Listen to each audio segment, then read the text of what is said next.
Oh, he's been gone for a while.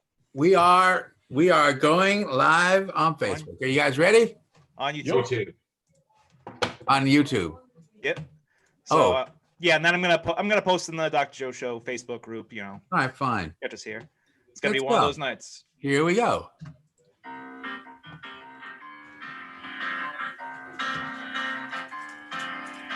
Vincent Van Gogh cut off his ear. Did he do it for love? Did he do it for fear?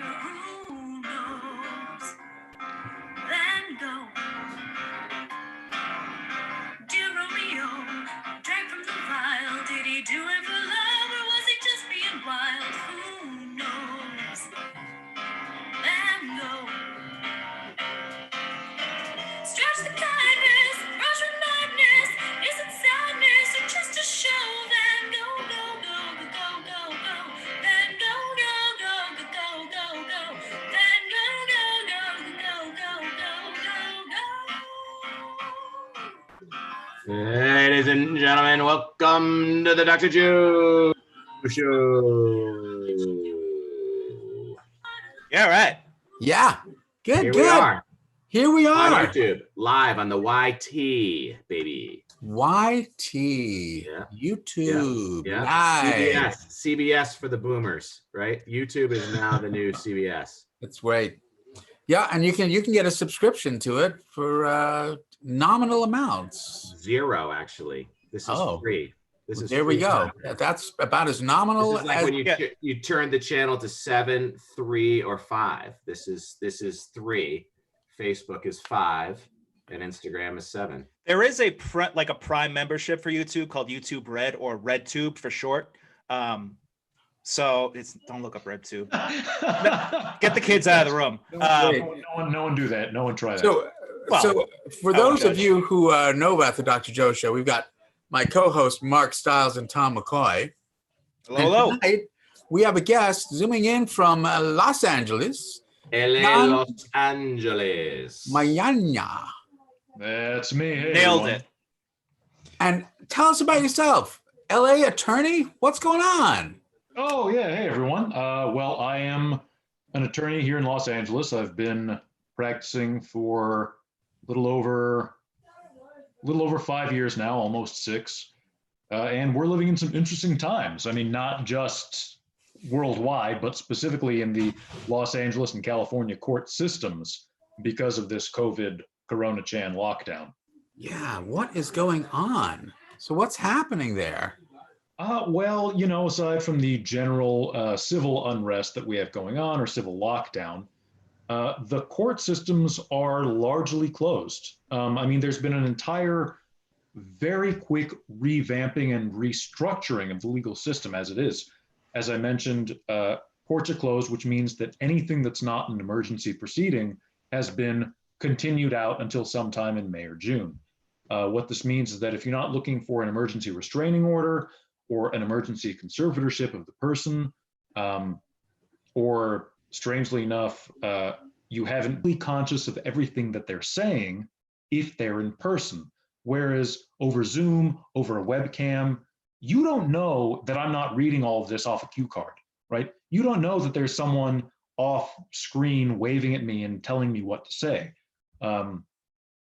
And despite that, right now, California at least, or Los Angeles, is moving largely towards remote hearings through remote deposition services, court call, and this is Zoom kind of thing. I don't know specifically how they're planning on getting Zoom into it, but there are ways to get remote testimony.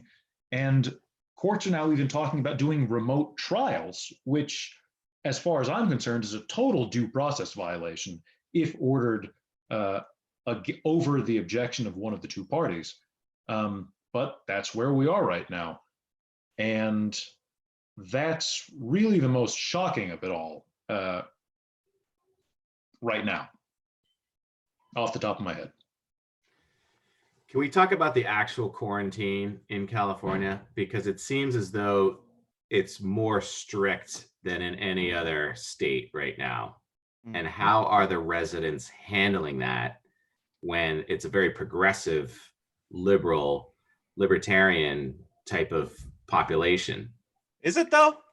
Well, I wouldn't say libertarian, not in Okay. Los Angeles. A lot of people in Los Angeles are much more on the, I guess, socialist side of the spectrum than the libertarian side of the spectrum. Okay. But a lot of them seem to be just dealing with it. They're complaining. Certainly everyone's complaining, as we should all be. But I'm not seeing too many protests. Admittedly, I can't see too many protests out my window, which is really everywhere I can see. But yeah, the lockdown is really, really draconian here. I mean, you're not allowed to leave your house unless it's for specified activities, such as taking care of another person, a family member, going to the grocery store, going to the hardware store, and I think there are a few others. It used to be that you were allowed to go outside for recreation, like you go to a park, you go on a hike, but even that, they've closed down the majority of the hiking trails. I mean, I'm sure you all saw there was a dude out surfing and he got arrested for being out in the ocean, which that to me doesn't make any sense, because if the point is prevent people from being near each other, a guy out in the middle of the ocean is as far away from other people as can possibly be, right? The only reason he's anywhere near people at the time he was arrested is because the cops chased him out into the ocean to drag him back onto land. And so I really hope that guy sues. That guy has a hell of a case as far as I'm concerned, besides everyone who was forced to stay in their homes.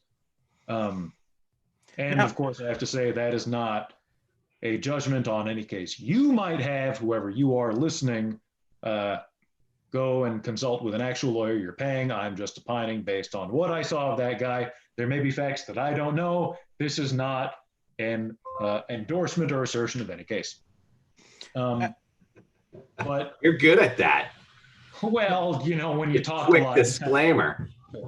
Tom, He's before- very cautious. Now, I was just going to ask Dr. Joe, what are you thinking about the like larger psychological effects of like a sweeping order? Because I remember reading like in, Robert Cialdini, all those like psychology books, that people become more intelligent the more responsibility you give them. With the quarantine orders, you're taking responsibilities away and imposing more restrictions. Do you think that that can make a whole society, not to say dumber, but like more helpless, a learned helplessness? I think it's important to understand the context of this quarantine. I don't think it's the same thing as, a fascist lockdown where you're being told your freedom is being absolutely subjugated. I think the real question here is, at what point do the rights of the individual go against the rights of the masses? Because the reality is there may be a virus out there that is so contagious it affects people. We think we know, and again, this is so fluid in terms of what we know about corona. We think that 25 to 50% of people are asymptomatic carriers. So that's really fascinating. That means, that you may have the virus and be perfectly fine. But what happens to the other people that catch that? So I think this is where the balancing act is, and I also have, when this first started, was concerned, wow, this is the beginning of some, military thing where we're going to start seeing, stormtroopers walking up and down the street, which has happened. We had a guest on the Dr. Joe show last night who was growing up in Nazi Germany and had to be in hiding and was, escaped the Holocaust. So is that what's happening now? When you talk about the civil unrest and the violation of our rights, yes, I think there is. But is there ever a balancing act with this? well, what do I you think? think that's the wrong question to be asking, because of course there is a balancing act. And of course, we all have the duty and responsibility on ourselves to make sure that we aren't unnecessarily risking the lives of ourselves, our loved ones, and our strangers. So for instance, even if there were no official lockdown, I would still be minimizing my exposure to the outside world because I have an elderly mother and I don't want her to get this, because this affects elderly people much more than it affects young, healthy people like me. However, when the government comes out and says, hey, here's what's going to happen, you're going to stay in your house or we're going to arrest you, the first question we need to ask as citizens, not subjects, but citizens, is whence does the government derive this power? And by a review of both the California state and, or never mind that, because the protections in the federal constitution supersede any limitations in the state constitution, there is no right that I have seen that the government has to ignore our civil liberties in the event of a viral pandemic. Now, maybe there should be, but the fact of the matter is there isn't, right?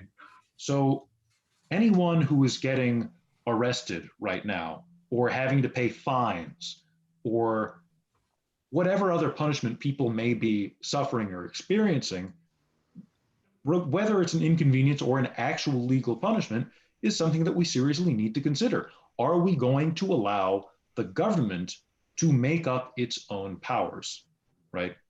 And I don't like that. Yeah, and I think that there's a lot of people that would not like that. And to answer Tom's question in this context, no, it doesn't seem like people are becoming more stupid. I think people are absolutely becoming more aware of what it really is, what their rights really have been, and what happens when they are taken away. But how do we then correlate that with so many other groups in our country that have had these rights violated repeatedly? And it gets into this huge thing. That's what, the remarkable opportunity that we have with this corona, with this pandemic, is that it does give us a moment to slow down and reflect. What do we have? What do we want to keep? What are we giving up? What has happened to us as a society? And is this going to divide us or bring us together?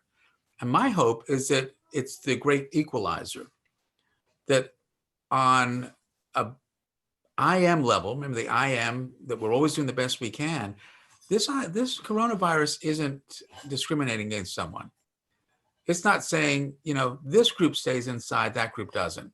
This group is more likely to wind up in jail, that group isn't. It's saying anyone can get it. And at that point, do we then have a group responsibility that, if the government wasn't going to impose it, should we have just been doing it anyway? What do you think? Well, how do you impose it without the government imposing it upon us, right? I mean, people aren't going to just self-quarantine. The doctors maybe could lead this, but the government's the only one that can enforce and execute it. And I agree with you that people getting fined and arrested, there's some constitutional problems with that. Yeah, and I think people are uncomfortable on every level about that. Like, for example, Keon, our local police chief, said, we don't want to be the bad guys. And it's clear that he was thinking I really don't want to have to arrest or fine anyone, because that's not who he is. And that's why he became a police officer, was because of his experience with, overbearing authority. Right. So I feel like that's the last thing he wants to do. And it's a strange tug of war. Well, you're asking a community to do something utopic, right? To band together and to support one another and do what's right for one another. But there's outliers that there will always be. They're not going to want to do that. And you can't just shoot them. But why should it be? What do you do? Why should we thinking that a community will band together and do something right for each other is utopia, which utopia has a connotation that somehow it's a fantasy. So that's why this is such a great discussion and why this is so powerful, because it is really making us reflect who are we? And I agree, people should not be put in jail because they are violating this quarantine. I mean, how silly is that, right? So we're going to take all these people and say, we want you to keep your distance from each other, but if you don't do it, we're going to put you really close to each other in jail. So it's like, look at this. But do you so you see this Keon, as a real question and violation of our potential civil rights? Yes, absolutely. And to answer your question, how do we do it without the government imposing it on us? I don't know how we could in Los Angeles, at least, because in Los Angeles there is no social cohesion. There are too many people in general with too many different competing interests who barely know each other. I mean, no one. I know a few of my neighbors because I live in a rather small town in Los Angeles, but most people in LA, I mean, they don't know the people they share a lot with. They don't know the people they share a wall with. So it would be impossible to do anything like that without the government imposing it on the populace. But that doesn't mean that the government thereby gains the right to do it, right? Just because something is a social good that will not happen without the government enforcing that social good does not mean that the government has the ability to enforce that good, no matter what. I mean, if there were a carve out in the Constitution saying,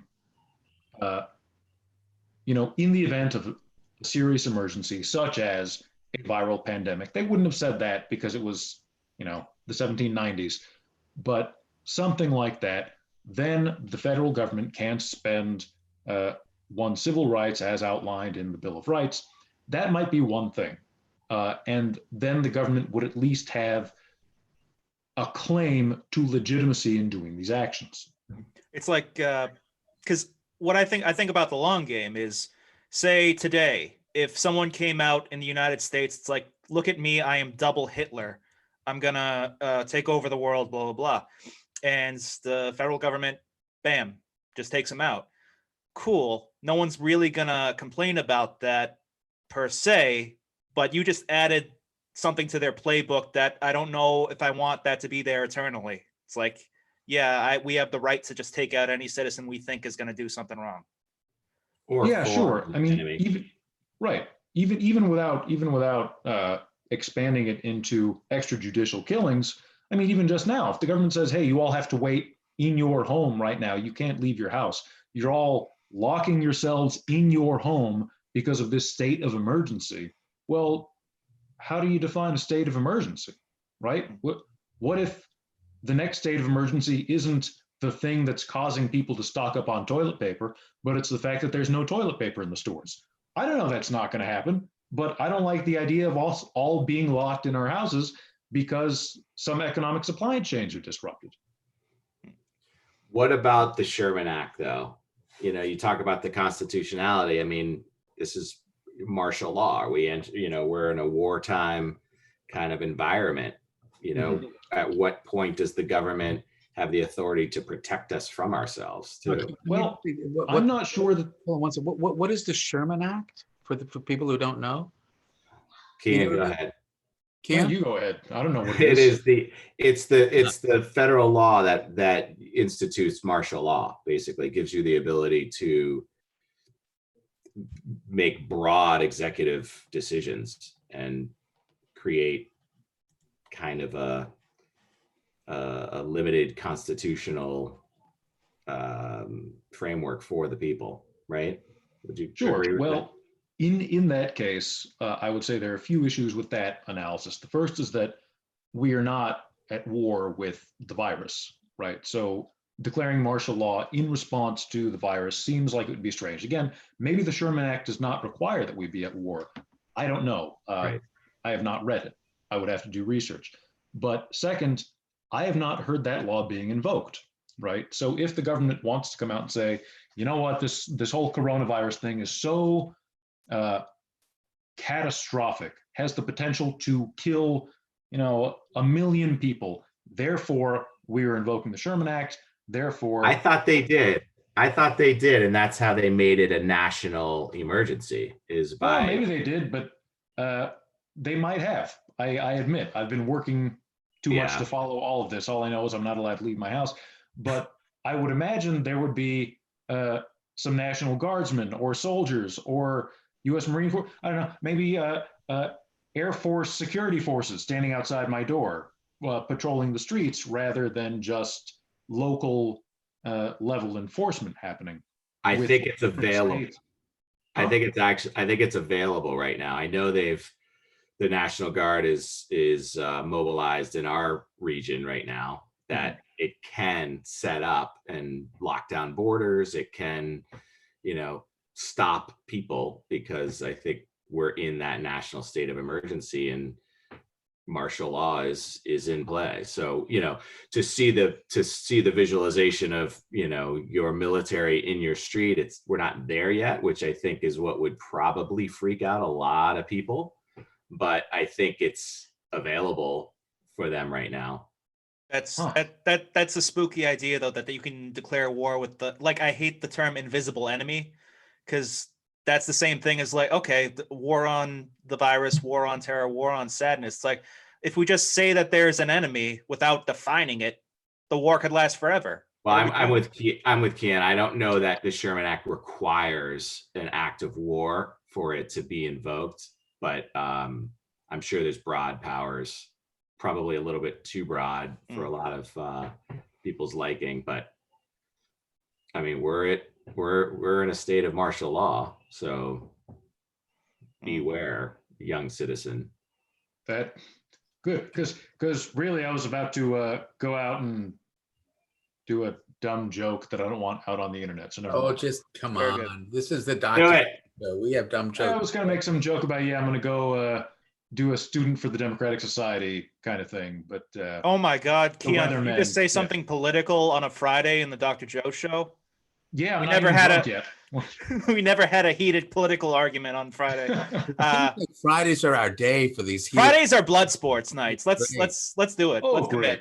Yeah, we had Kathleen Day on last week. Was she Friday?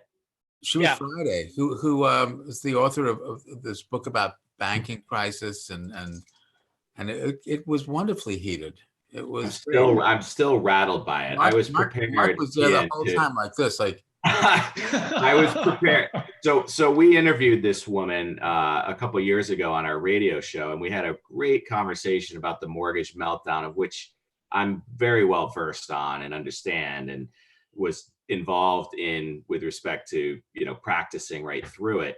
And I was looking forward to having her come in to kind of compare and contrast the two financial events. This is a well-written author, and she's well researched, and I think I have a pretty good thumb on the pulse about how different this market is than that. And all of a sudden we're talking about Fox News with blood on their hands, and they caused people to die, and I was just like, what vortex did I just enter into? Yeah. So folks, if you haven't seen last week's, I got a little red under the collar, and the teeth came out a little bit too. It was a great clip. Yeah, it was good. It was We'll good. have I to just, look that one up tonight. I so. wasn't Thanks for ready. the heads up. So- And you'll be able to tell I was kind of like, So do you think, Keon, that we are like at risk of really having civil unrest where people are rioting and coming out en masse and saying this is wrong, this is wrong? Well, it's already happened in Boise, yeah. But I thought it was Michigan, one of those places, but it's Yeah, bound to happen. That's why I think Trump is kind of pushing for reopening and loosening and getting the governors to kind of get some sense of normalcy, because I think if the quarantine lasts a lot longer, then there's going to be some instability. Because right. we I mean, need- and there's all sorts of reasons for that. I mean, not just the economic fact that a lot of people aren't making money right now, they're not working, and that the payroll protection program seems to have run out of money already. So a lot of small businesses still can't get anything, despite the fact that, Boeing got its $500 billion yeah. bailout, or whatever unjustifiable thing that is. But also just being stuck at home. God invented the workday so man could get away from his wife. And My God. right, forcing people to stay cramped up all the time, it's just causing strife, right? So people will go out and protest just to get out of the house. Yeah, and I think the idea of whether or not the virus brings us together or drives us apart is pretty contingent on how long it lasts. Yeah. It could get scary, Dr. Joe, if there's like another full 30 days of strict lockdown without loosening. Because what I've been talking to some of our communities about is, the social responsibility and the way that you can continue to conduct commerce in a socially responsible way. Like we've been talking about, act like you have it, act like everyone else around you has it, and everybody's going to be relatively safe. The full lockdown, it's inhumane to a certain degree. And I get it. We're here to protect each other, but I think you can do it with the knowledge that we have about this now, and with the PPE and all of the different things that you can use, and the spacing and the timing and all that. You look pensive, Dr. Joe. He hears my kids fighting in the back. I do. I heard them. And I thought Well, that's what it was. Here it is. It's happening right now. This is a wonderful example. Families stuck in together, and instead of saying, this is so nice to be with each other, it's, Keon's thought, I just want to get back to work. What would happen though, Keon, if you jumped in your car and you went up, the Pacific Coast Highway, and you shot in and you went into the Redwood Forest, and you just went into some of the deserts, and you just kind of went for it? So some of those trails are actually blocked off. I have seen, I actually live about a half mile away from a great hiking trail, and about every 45 minutes on the weekends, you see police helicopters flying overhead to see if anyone's hiking. And occasionally you hear them saying, hey, you're not allowed to hike. And you see a lot more activity, at least in my neck of the woods, of park rangers driving around and going up there as well. So I imagine if I were to go to any number of these places, that I would get stopped pretty quickly by people who are trying to prevent me from getting away from society. Which again, just doesn't make sense, because with social distancing, you're not much more distant. You can't get much more distant than being out in the middle of the desert or in a redwood forest. Right. And I agree. I mean, it's certainly an inconsistency and a hypocrisy in that way. But what do you think the motivation is for those helicopters flying around? Honestly, I think it's because when the government says, here's how it's going to be, the government doesn't want people testing them, right? The government, once it has decided that it is going to enforce a law and publicly enforce a law, then it has no choice but to do that. So you get a bunch of petty bureaucrats who say, okay, you know what, helicopter 15, now you're going out to that trailhead and you're going to make sure that no one's hiking. And if they are, let us know and we'll send some park rangers or a sheriff's car over there, just because we have to flex our muscles to let people know, A, this is serious, and B, we still have muscles to flex. Because the last thing law enforcement wants, sorry, the sun's in my eyes. The last thing law enforcement wants is for the people to see their laws as arbitrary and capricious and patently absurd, and to just ignore them, because that will lead to widespread civil disobedience in all manner of realms that the government would rather not have to deal with. And that's honestly what I think is going on. So how do we send the message that we have to be able to protect our rights, but at the same time protect each other? So, we're almost at the end of our show today, and this has been just great. And we'd love to have you back, because I can see that there is a lot more to talk about, and we all may have time to do that. But the I am approach, the idea is we're always doing the best we can. So all of the people that we're talking about, this is their I am, their current maximum potential. They are doing the best they can based on the influence of the home domain, the social domain, which is the rest of the world, the biological domain of their brain and body, and the IC domain. And we respond the best we can. So right now, these domains have really been influenced by coronavirus. We are at home, the social domain, maybe this government that appears to be imposing things.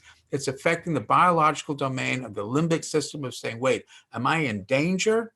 If I'm in danger, I need to protect myself. How can I protect myself if I'm not allowed out of my house? And the IC domain, how do I see myself? How do I think other people see me? Am I being seen now as a subject? Because I noticed that you used that word instead of a citizen earlier on. So given all that's going on and given your experience as really being a hero and a champion for people, because that's, I know you're laughing a little bit, but that's what I've heard. Small changes can have big effects. The 4 domains influence each other. You don't need to change everything. Small change have a big effect. What small change could you recommend to our listening audience right now so they can get through this? Well, I'm not sure that this is a small change because from what I understand, people have been trying to do this since the dawn of time, and philosophy has really been dedicated to this. But I recently, last week, watched Bill and Ted's Bogus Journey, which is the sequel to Bill and Ted's Excellent Adventure. First, I would recommend everyone watch it. It's far superior to the original. But in the original, the general message is be excellent to each other. And I think that's something that a lot of people fail to do. It's something people fail to keep in mind, that we all just need a little bit of love in our lives. And, you know, maybe your family's grinding on your nerves because they're doing that little thing that they always do, and you always tell them not to do it, and they keep doing it. But just remember that you love them and they love you. And even if you don't love them because your kid was an accident or whatever, just remember that's not that kid's fault. So just be excellent to each other and try to help each other through this, whether it's your family or your neighbor or, you know, the smelly person at the supermarket. Just be kind. Yeah. You know, that's such wonderful advice. It's a small change, you can have a big effect. One of the things about the I Am is we recognize that everybody wants the same thing. We just want to feel valued by somebody else. Think about every person you've ever met. They just want to feel valued by someone. And what's cool is that every and any moment in time, you can remind someone of their value. Yeah. And whenever you remind someone of their value, you increase your own value. So value, excellence, these are I think the same paradigm, the same idea. Just remind someone that they are valuable. The second rule of the I Am, and I think you're already right on it, because everyone has an I Am, everyone's interested in what you think about them, and you're part of someone's home or social domain, and it has an effect on their brain, because you know it feels different when you feel respected or disrespected. This means you control no one, you influence everyone. What kind of influence are you hoping to be? Well, I'm trying to make people laugh, honestly. That seems like the easiest way to bring a little bit of light into someone's day is with humor.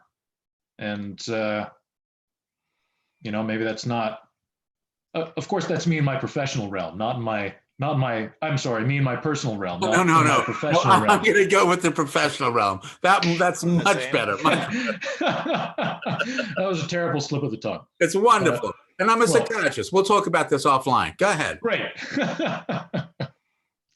Yeah, just humor.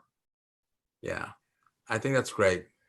And, you know, we could all use that. And it's true. I do that a lot when, because what it does is it, in the biological domain, it decreases cortisol levels. It actually increases a number of very, very helpful neurohormones. So I'm into the humor thing. Ken, thank you so much for being on No, the. thanks for having me, Doc. I really appreciate it. Great, Do- Keon. You'll Thanks, come back Mark. and visit us again. I hope so. Tom, Mark, you guys doing good? Have a good So- weekend. I'm so curious as to what was happening in the background of your house tonight, Mark, but That the would Monday be show. I may never one of know. the things Keon was talking about. Just one of those things. You just smile and enjoy it and love them. All right, we'll do it. Thanks, folks. See you guys. Good night. Peace.